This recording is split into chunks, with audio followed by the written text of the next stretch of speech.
മറിമായം. Baby ഇതൊക്കെ എടുത്തിട്ട് പൊക്കോ.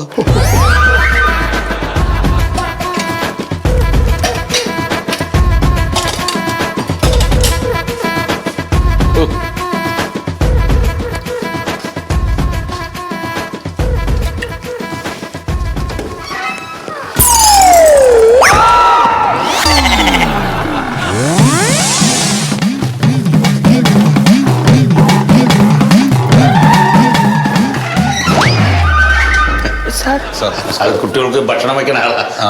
വരിയിരിക്കും.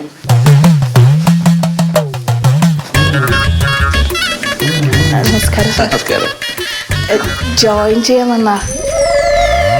എവിടെ? ഇവിടെ. എന്തിന്? സാർ അപ്പോയിന്റ്മെന്റ് ലെറ്റർ ഉണ്ട്. ഞങ്ങളുടെ വീട് ഇവിടെ അടുത്ത് തന്നെയാണ് സാറേ. ഇവിടുന്ന് ഒരു 2 കിലോമീറ്റർ പോയാൽ മതി. അപ്പൊ ഇവിടെ കിട്ടിയത് ഇപ്പൊ ഒരു സൗകര്യമായി ഇവിടെ കിട്ടിയത് പറയാ.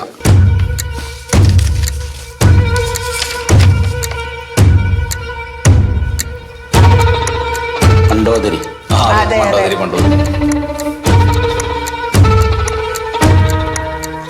സാർ എന്നിപ്പോ ചേർന്ന് കഴിഞ്ഞാൽ ഇന്ന് തന്നെ ഇവിടെ ക്ലാസ്സിന് നിൽക്കേണ്ടി വരുമോ? ഇന്ന് തന്നെ ക്ലാസ്സിന് നിൽക്കേണ്ടി വരുമോ? അല്ല, അതെ, ഇതൊരു കുഴപ്പമുണ്ടല്ലോ ഇപ്പോ. എന്തുപറ്റി?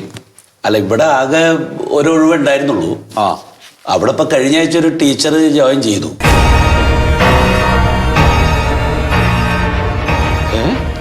അതെ, ഇപ്പൊ അവിടെ ഒഴിവില്ല. അതാ.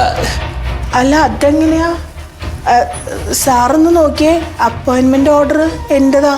അതെ, അല്ല, ഇതുപോലെ ആ കുട്ടിയുടെ അപ്പോയിന്റ്മെന്റ് ഓർഡർ ആയിട്ടാണ് അവര് വന്നത്. അങ്ങനെയാണ് ആ ടീച്ചർ ഇവിടെ ജോയിൻ ചെയ്തത്.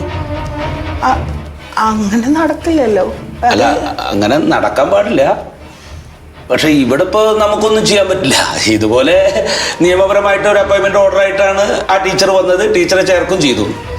ഇനിയിപ്പോ ഒരു ഒഴിവ് ഇവിടെ ഉണ്ടാവണമെങ്കിൽ റിട്ടയർഡ് കൊല്ലം കുറെ പിടിക്കും. ഇനി ഇവിടെ അങ്ങനെ ഒരു സീറ്റില്ല. അല്ല സാറേ, അപ്പൊ ഇവിടെ ചേരാനുള്ള ലെറ്റർ അല്ലേ? ചേരാനുള്ള ലെറ്ററാണ്. പക്ഷെ ഈ ലെറ്ററിൽ ഇവിടെ ചേരാൻ പറ്റില്ല. അതെന്താ ചേരാൻ പറ്റാത്തത്? അതിപ്പോ ഞാനെങ്ങനെ പറയാ? സാറെന്താ ഈ പറയണത്? ഗവൺമെന്റ് ഓർഡർ അല്ലേ സാറേ? അതിപ്പോ നമുക്കൊരു കഷ്ടകാലം വന്നപ്പോ എന്താ ചെയ്യാ? അല്ലെങ്കിൽ ഇപ്പൊ ഇവിടെ ജോയിൻ ചെയ്യണ്ടല്ലേ. അതെന്താ സാറേ, ഒരു ജോലിക്ക് 2 കത്തയക്കണത് അവര്? അതാണ് ഇപ്പൊ ഞാനും ആകെ.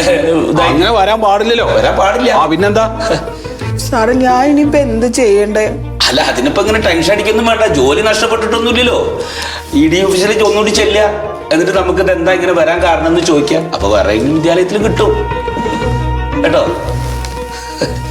ഏത് വിദ്യാലയത്തിൽ ജോലി ചെയ്യണം എന്നൊക്കെ മുകളിലൊരാൾ തീരുമാനിച്ചിട്ടുണ്ട്. അതുകൊണ്ട് വന്നതാ. വല്ല, അപ്പൊ എന്താ പറയാ, കയ്യിൽ വെച്ചോളൂ.